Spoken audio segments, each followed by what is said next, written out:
Fargo, North Dakota. Make some noise for Josh Johnson!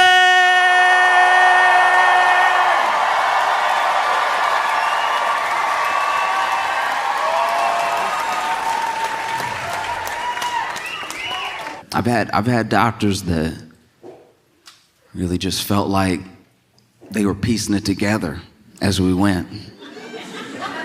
You know what I mean? Like, truly. Like, one time, I don't even know what it was. I had something on my leg that was, like, concerning me, right? And so I went to the doctor, and I'm telling him about it. I'm sitting in his office, going over it, going, like, when it happened, everything, how worried I am, because I've never seen anything like this before, and how I've just been, like, feeling, like, tired all the time, so I'm wondering if it has something to do with this. And he's like, yeah. And I was like, do you want to take a look at it? He's like, yeah, we'll get to it. And then he stands up, grabs, like, all the stuff, stethoscope, stuff that he, I guess he gonna listen to it. I don't know what the plan is.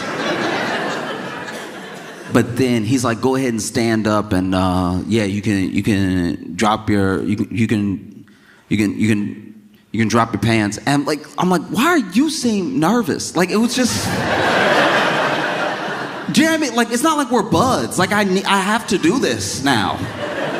And we've talked about it thoroughly. Like, you know where the thing is, like upper thigh, right? And so then I like open my belt buckle, I unzip, I start dropping my pants, and maybe I did too fast for him because he was like, oh, pause. I was like, pause?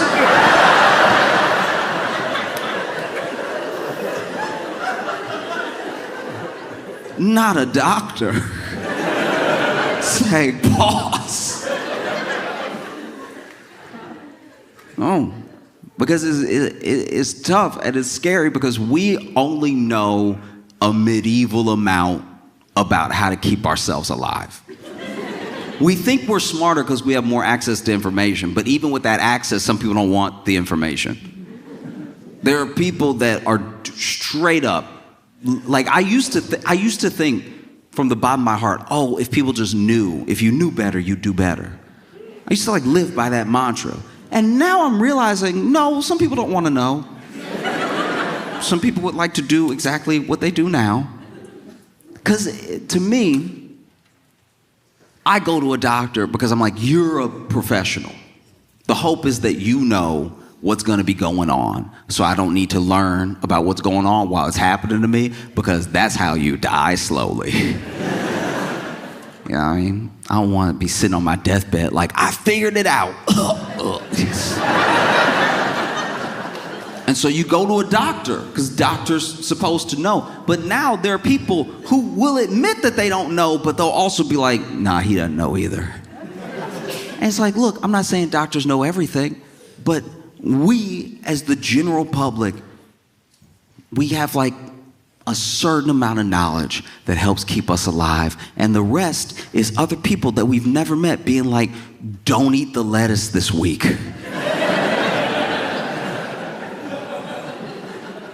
There's E. coli everywhere. And without them, I wouldn't know that. I'd be hitting the lettuce hard. I'd be like, look at how healthy I am. I'm mid-salad right now. Oh, you do your best. Everyone is doing their best. Don't think that I think people aren't doing their absolute best. Even when they don't do what I agree with, even when they don't do things that I think are like common sense, people are doing their best, you know? It's just sometimes someone's best shouldn't be here. Do you know what I mean? You could have all the good intentions in the world, but if your best is like subpar, should probably get you out of there. Let you be a cheerleader. Because I've been through all manner of like medical things. Luckily, nothing so serious that it was like fundamentally life-threatening for long. I'm very thankful that I don't deal with like chronic pain or conditions that I know people in my life do that make them have to adjust plans, cancel plans, make them have to adjust their life, make them have to be thinking about this thing all the time. I luckily don't have to think about my body all the time. You know? But I know a lot of people that do. I know a lot of people that depend on those experts for things that if we were going off of my knowledge, most of this room would be dead. No? I don't claim to be an expert, but I feel like there's this weird place we've gotten to where it used to be knowing something was like a big deal. Oh, ask them, they know, right? And now questioning something is as big of a deal as knowing something. And I'm not saying questions are bad. I just think that at a certain point, we need to distinguish the people who only ever ask questions from the people who actually know things. Do you know what I mean?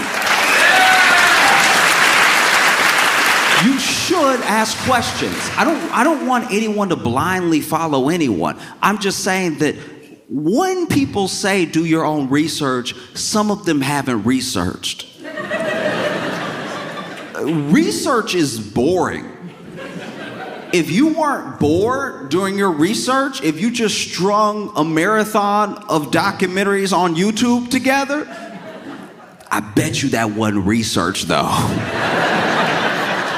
I'm not even saying everything you learned was wrong. I'm just saying like research usually takes time, takes years of your life, takes dedicated study and attention. Real research, knowing something, you have to give something to know something. It takes nothing to just pick things apart until you confuse everyone. Do you know what I mean? And so I said all that because I've made mistakes in my life. I didn't know the difference between the emergency room and urgent care. I wish that they give one of them a less immediate name. I didn't know they weren't interchangeable, all right? It's the emergency room and then it's urgent care. Well, I urgently need help for my emergency, so what should I do? Where does that leave us now? I'm at a fork in the road and whichever I pick sounds like they'll help me quickly. Turns out emergency rooms are for like life-threatening, immediate care.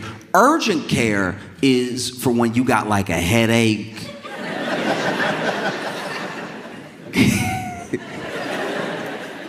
Urgent care, look, and this is not to disparage anyone that works in any place. It's just that urgent care stories, I know people who work in urgent care, and I know people who work in emergency rooms, and the emergency room stories, I should have known to go to the emergency room if it was more serious, because the emergency stories are so much more horrific in nature than the urgent care stories. Like, the urgent care stories are like, yeah, this dude came in and he was filling out his paperwork, but his nose was bleeding the whole time. Kind of got all over the paper. And then he handed it back to me and I was like, ugh.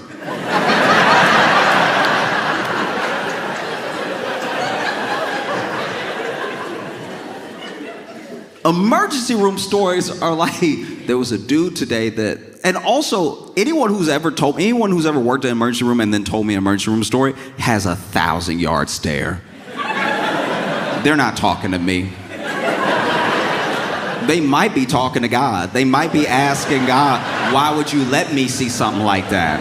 I got into this business to help people. I really want to help and heal, and you show me the devil. I don't want to see that ever again. Because what they will tell me with that wide stare is like, yeah, this guy came in today and his leg was... And it's like, I don't know what that is. That blinking? Sometimes they will just blink in silence. I'm like, is it in the room right now?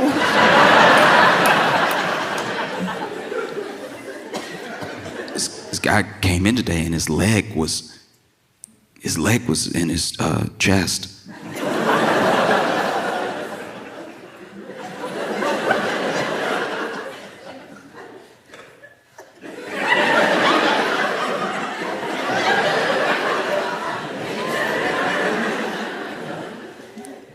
You sure this wasn't a dream?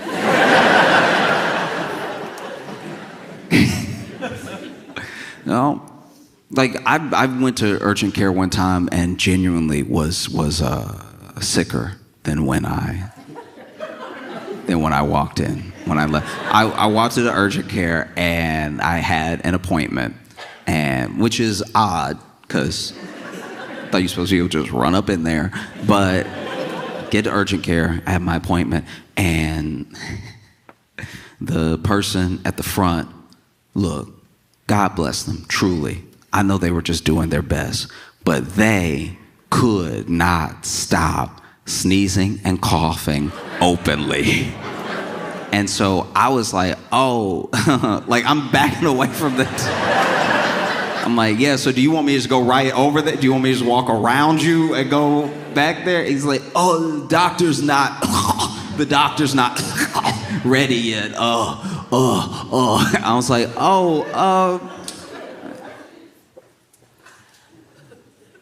you can go first, dog. Like, if you, I mean, you're already here and you here all day, and like, I don't know, you're probably killing everybody, so if you want to go, that's supposed to be the benefit of working here, right? That you already here in case you need to be here.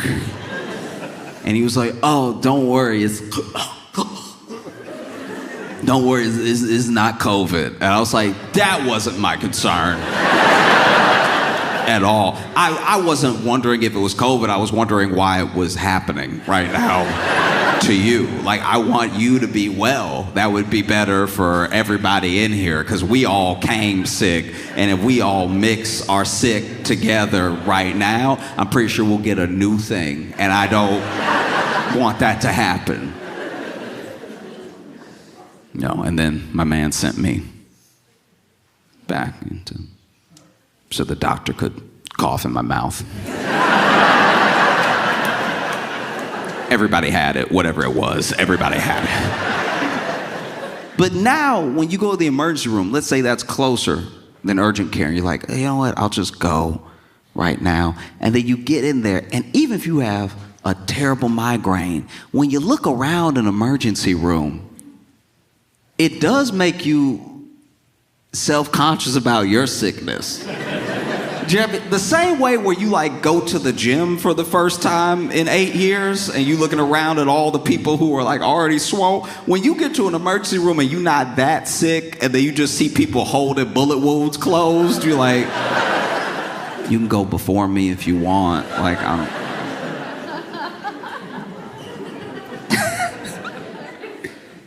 and so it's all important stuff.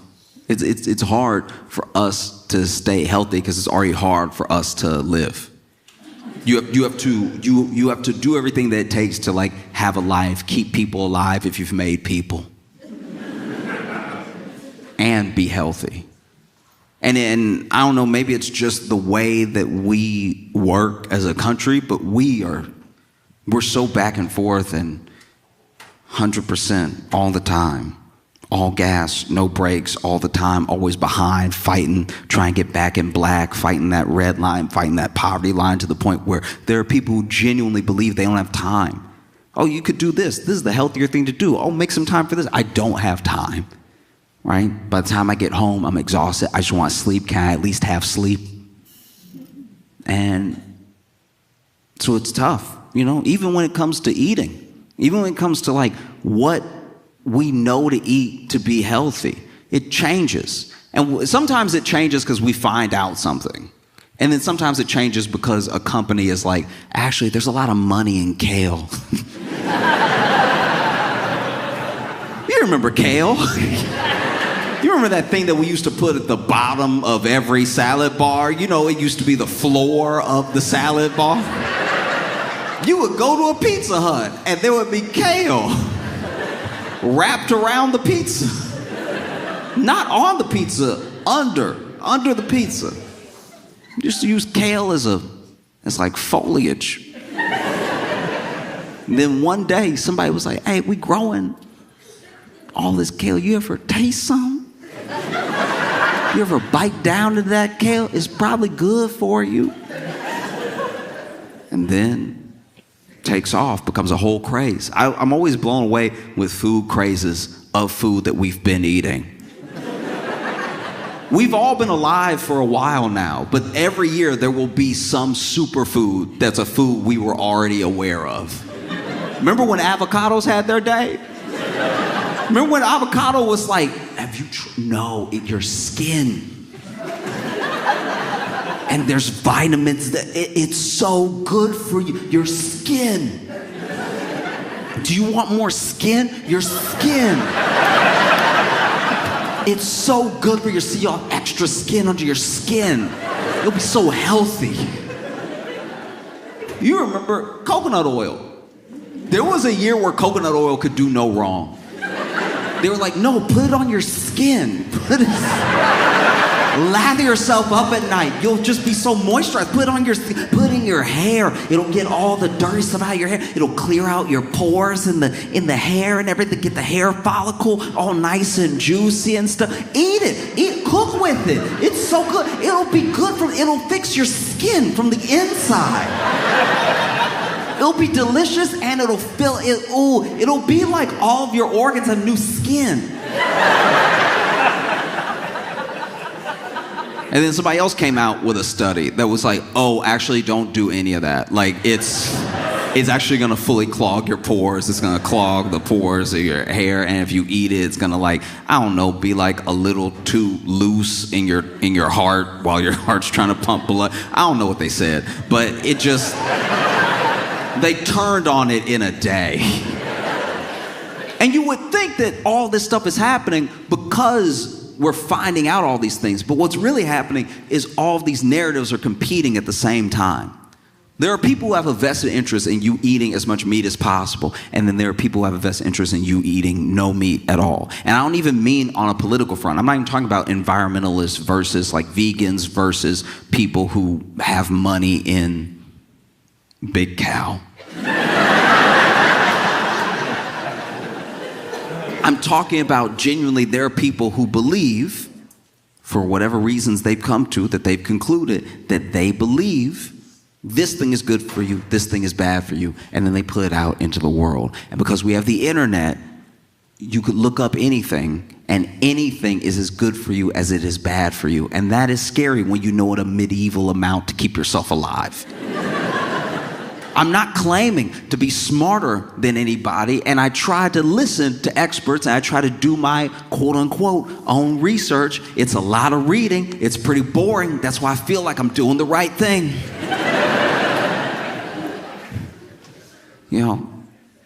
But it's still tough to know. I'm not coming down on people for not knowing. I think it's mostly that if someone went to all the trouble to know, maybe that should mean something.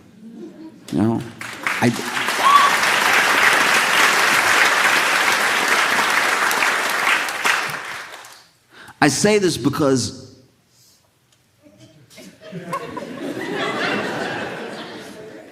RFK Jr. is the head of Health and Human Services.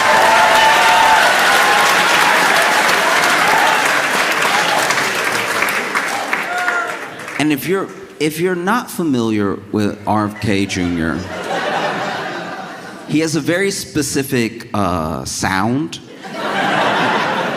very specific way of speaking and thinking, and he's on a real health kick as a whole personality, all right? And it's unfortunate that so much of that is what feels like riddled with internet. I've never seen someone so interested in health and the science of health without just getting into the science of health.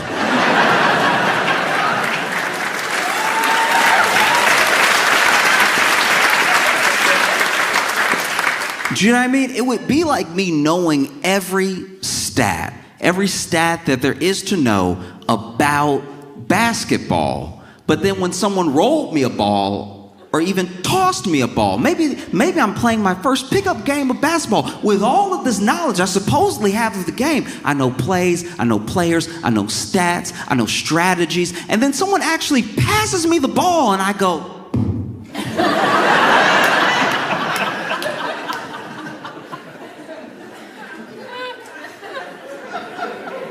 There are things that RFK Jr. has said and done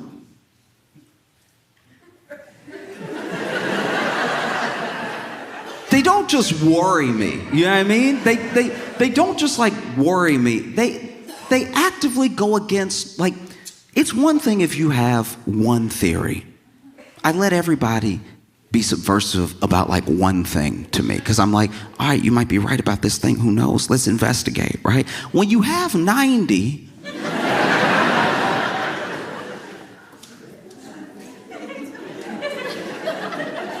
nah, dog, this is bad.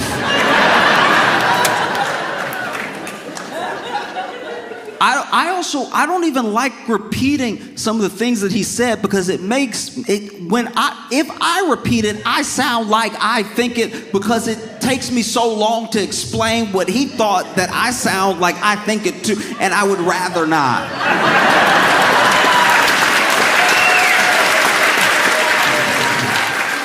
You know, during his confirmation hearing, he said a lot of things that didn't quite fall in line with what he had been saying before he was trying to get confirmed, you know. So he said a lot of the right things to go ahead and get confirmed. And look, he was probably going to get confirmed no matter what. You know, there was a majority that was going to push him through, most likely, no matter what he said. And then he gets in. And this is the most troubling thing to me about, like, RFK Jr. is that there are moments where he'll say something that is like, not only like not crazy, it's like the thing that everyone was hoping somebody would say. And then he'll quickly follow it up with a thing that no one has ever said.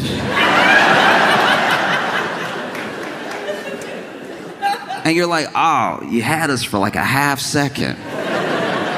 You know, like, because RFK Jr. has talked about like trying to remove all the dyes out of the foods, like out of the candies and out of the like crackers, all the stuff like that, out of the chips. It's like, that's actually a good thing. That would be good.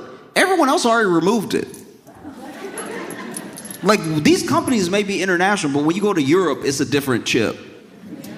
They don't, and that's specifically because Europe was like, we don't do that to our people.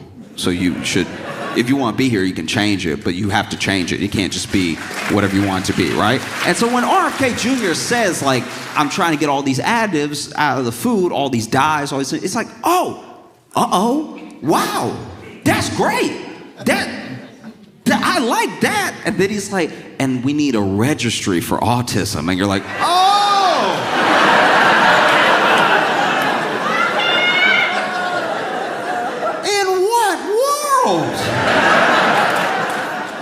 what are you doing? It's so deeply frustrating, you know? Because it's like that the whole thing,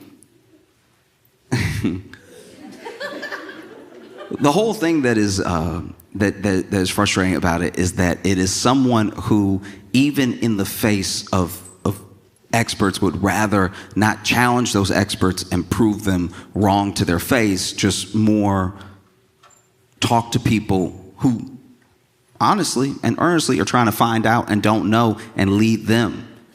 You don't see him engaging in like real debate with a doctor who's made the thing their life, who's done the true research and who's done it over time. I'm not saying science and doctors can never be wrong. I'm saying those are the people you should be having these spats with, instead of going on podcasts and convincing people who also didn't do the thing. They didn't make that their life's work, and then leading them down a path where we're not really sure how bad it could get. And this is in the midst of Doge and other things cutting jobs for like the National Health Institutes, you know, cutting jobs at the FDA, cutting jobs in all these places where we need these things. In fact, there have been rollbacks on things that help us prevent things in the future, on research for the future of what might be going on somewhere else, is what scientists are thinking about all the time, when this thing might happen, right? And if you roll back on that, you won't see the effect right away. You may not even see it for a long time. But then when we are behind, because we used to be the leader, And we're quickly losing our first place position in being who the world looks to figure out new illnesses, to figure out, even with old ones, we can still figure out vaccines. We can still figure out all of these different aspects of how to keep people healthy and alive. And when you roll them back in ways that seem like they don't matter, or at least you don't want to give attention to, the effects we won't know the widespread effect of it. You know, and I'm worried because RFK Jr. got in under this whole like make America healthy again attitude. This is sort of a mantra, right? And I understand that he's like a 70-year-old guy that bench presses. But I would like to, if I can, be healthier than RFK Jr. because he doesn't seem healthy. I haven't seen his blood work. I'm not saying I don't know, but he doesn't seem healthy because he does a lot of stuff that doesn't seem to lead to health. Long before he was ever confirmed for the head of Health and Human Services, there was a picture of RFK Jr., one of many, but there was a particular picture of RFK Jr. walking out of an airplane bathroom, barefoot.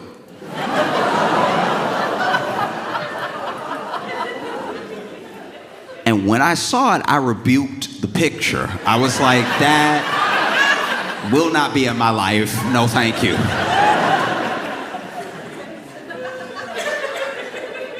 I'm not a doctor.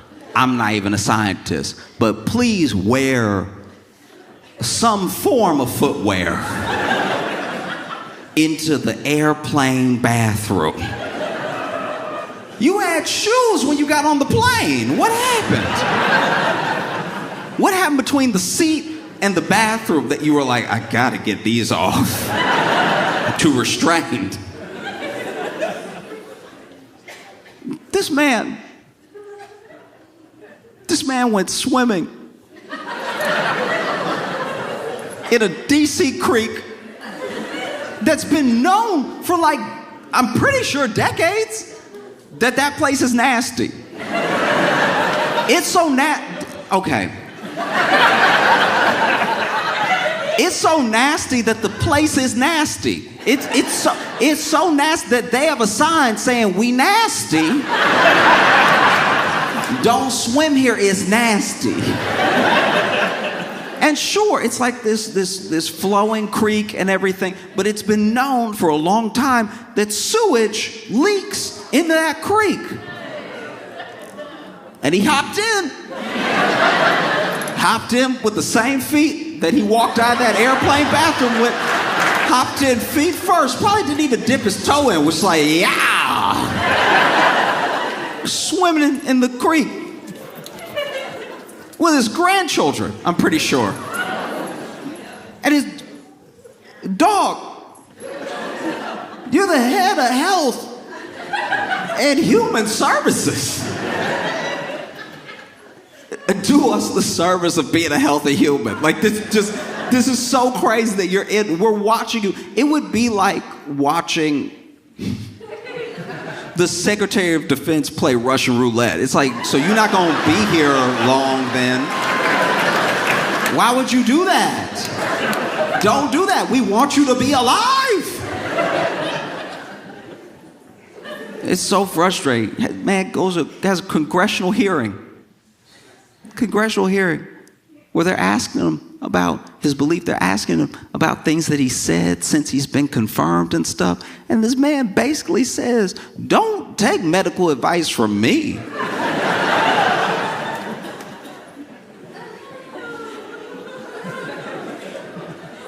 There's a part of me that almost respects that. There's a part of me that almost respects that. Let me tell you why. Because I have been, an hourly worker several times in my life. I've had lots of odd jobs that pay by the hour. I've had lots of I won't call them corporate, but just established corporation jobs that pay, by the hour. And the problem with hourly work, whether you're talking about me or anyone I've ever interacted with, especially from a customer service perspective, the problem with hourly work is I'm not sure if we're meeting at the hour you care about this job. I may have caught you at a bad time at work. There's 4 types of hourly workers. There are the hourly workers who are like, they start off great, especially when we're talking customer service. You start off great. I was here. You start off great. You clock in, you got a good attitude, you're ready to go. Nothing's happened yet. And then,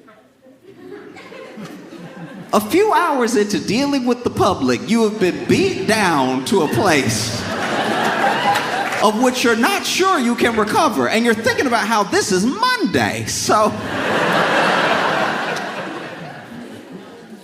my life, Then there's an hourly worker that really starts to perk up the last 2 hours of shift. They're almost home. They're almost out of here. They're smiling at you because they almost don't have to see you.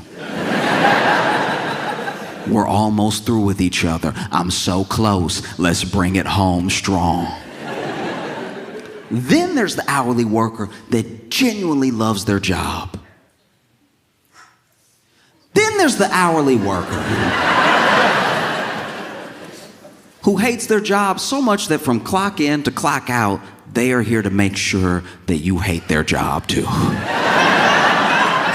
Right?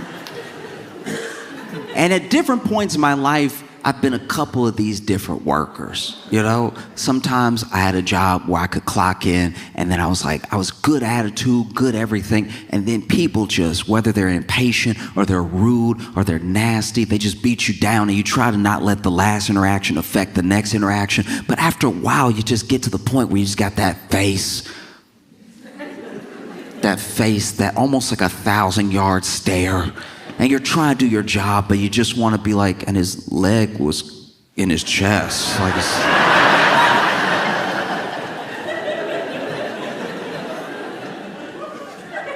And I've also been that person that's had that job that I'm like, oh, I can't wait to quit this job.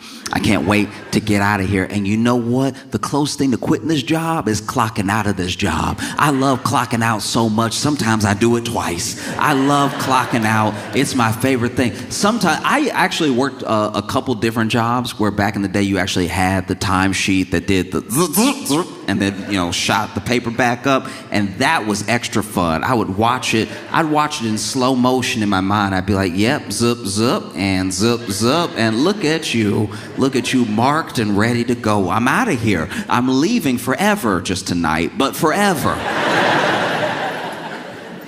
And then, admittedly, I did have jobs that I really loved. I really enjoyed clocking in and having a great time with my coworkers, and I enjoyed the job that I was doing. And even if it was like something to do with the public, you have your jerks once in a while, but for the most part, it was phenomenal. And I got great experiences out of it, and I'd clock out, I'd go home, I'd start again the next day. And then I had jobs where I was like, oh, okay. I don't want anybody to hate their life, but they're gonna know I hate mine.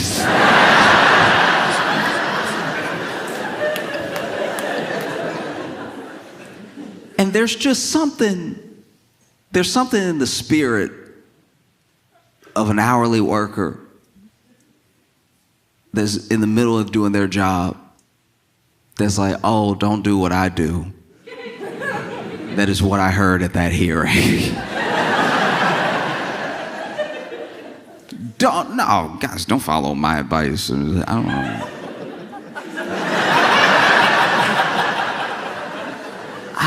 I be saying stuff. No.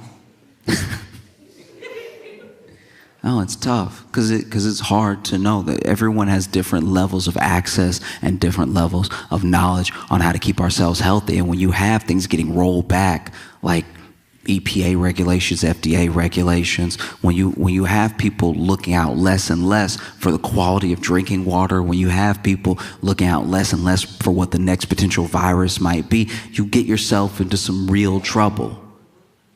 And then they kick it back to us. They kick it back to us every time. They roll that thing back. They fire those people. Those people who, I'm not going to say every single person loved their job, but they roll things back to the point where now more people have more burden on them and less support to try to get us to where we need to be, at least on a basic level of health. And they're like, but it's up to you. You know, Dr. Oz came on and he was like, the best way to be healthy is to be healthy. And I was like, oh, do you have financial advice too? Because that's incredibly solid right there. The best way to not need these services is to not need these services. And it's like, okay, but you gotta remember, you're dealing with people who have varying levels of knowledge around what is and isn't healthy. My hometown has a bit of a meth problem. And a real conversation that I overheard at a bus stop was, no, they getting on to me and on to me and on to me because I'm smoking meth. But it's not like it's crystal meth.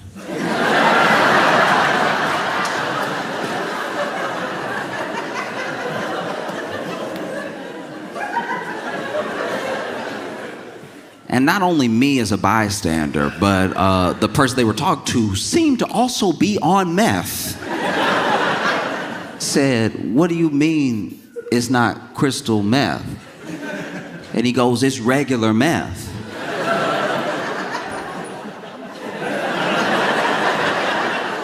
And so then the other person on meth was like, no, it's all meth. Crystal's not the deluxe.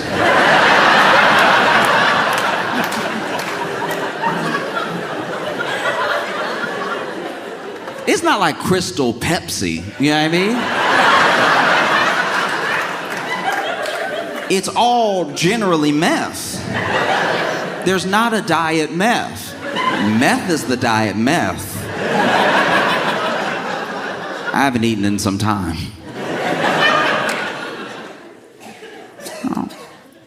Because we are a huge country. And it's when you travel, you realize how big this country really is. And it's a lot of people to try to keep healthy, try to make healthy, you know? And so you want people of the absolute highest caliber, knowledge and character to be in positions that affect your health. And I just don't think RFK Jr. is that, you know? And there's all these things.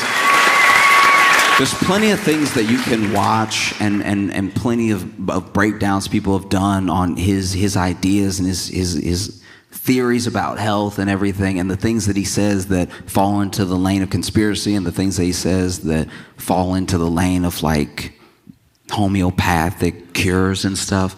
And I'm just saying there's a certain way that you talk about people that lets me know what you think about people, how you feel about people, right? And while maybe from his perspective seeming compassionate or seeming understanding, the way I've heard him talk about people, especially people with autism, but people with any sort of different ability or way of life, and talk about it in terms that just seem so like stark and dismissive of the individual themselves in these broad brushstrokes, and then try to later come back and be like, oh, I was only talking about a quarter of, you know, as if that's better. You know? It makes me feel like this is not the individual that should be in that position. And that's not just because he swims in sewage. It's because like actual sewage is spilling out of his mouth every time he talks. You know? But yeah, maybe he can get the food additives out. I don't know. Like this. You know? That's just, I don't know. That's what's so frustrating to me about RFK Jr. It's like half of what people applaud him for even saying we should do or that he's trying to do is just a bunch of stuff Michelle Obama was trying to do. Like, remember when Michelle Obama was like, how about a carrot? You remember that? Remember when Michelle Obama was like, just try an apple. And people were like, why do you hate America?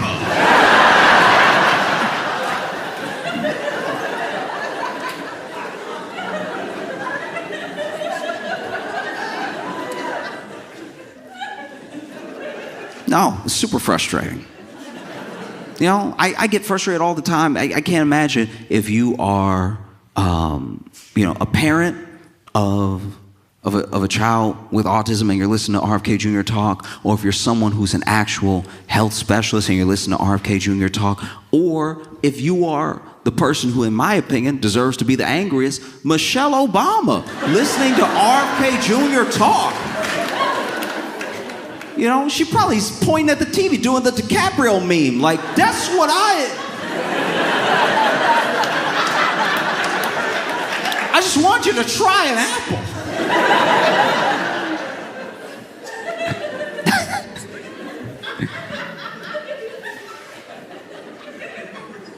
You know, that's my thing. That's really where we screwed up. You know, we do all this stuff when it comes to healthcare to make it inaccessible, right?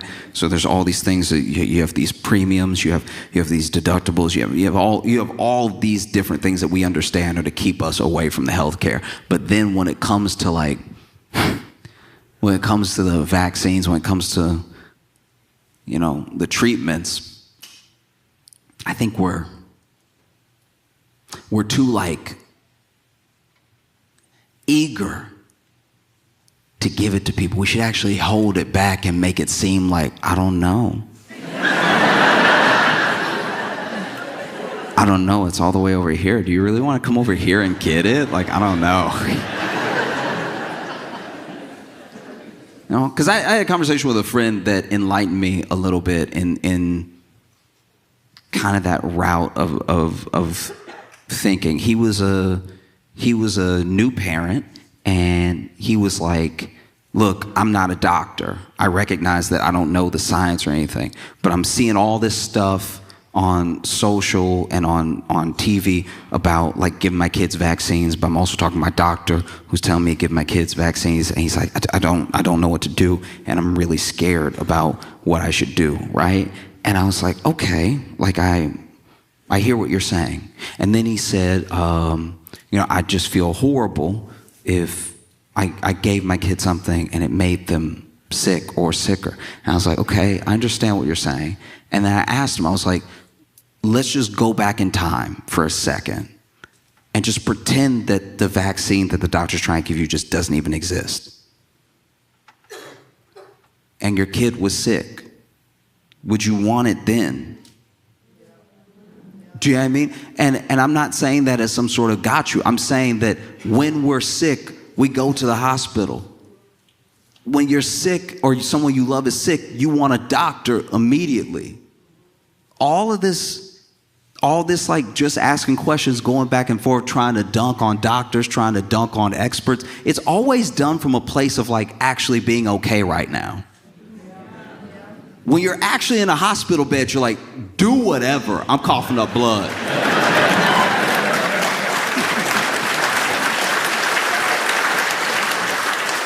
You know what I mean? And I'm not saying that to say that I don't have empathy for people who have questions or people who are unsure, people who are scared. That's where I think a lot of like humanity gets lost in the conversation. When some people are just like, I don't know what to do. I'm genuinely afraid of what I should do next because there's all this stuff out here. Just like with the food, just like with the treatments. For everything, there's a thing for it and against it. And it depends on when it comes up in your feed. It depends on how you search. It depends on how you type it into ChatGPT. And so it's hard to know, to really know, right?